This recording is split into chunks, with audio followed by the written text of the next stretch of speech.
बिस्मिल्लाहिर्रहमानिर्रहीम। अस्सलामुअलैकुम प्यारे बच्चों, ऑनलाइन क्लासेस में खुशामदीद। आप सब कैसे हैं? मैं उम्मीद करती हूँ कि आप तमाम बच्चे खैरियत से होंगे, अपना बहुत सारा ख्याल रख रहे होंगे।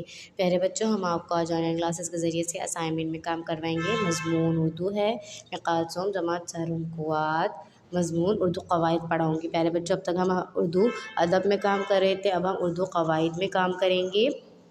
उर्दू क़वाइद में बच्चों हम मुज़क्कर मुअन्नस करेंगे, जैसा कि असाइनमेंट नंबर 8 पर दिया गया है।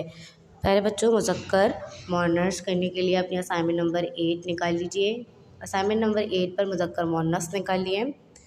आपको इस तरीके से कुछ मुज़क्कर दिए गए हैं, उनके मुअन्नस बनाने हैं। मुज़क्कर सबसे पहला है शेर। शेर का मुअन्नस होगा शेरनी। गोरा, गोरा का मुअन्नस होगा गोरी। बूढ़ा, बूढ़ा का मुअन्नस होगा बूढ़ी। बच्चा, बच्चा का मुअन्नस होगा बच्ची। तोता, तोता का मुअन्नस होगा तोती।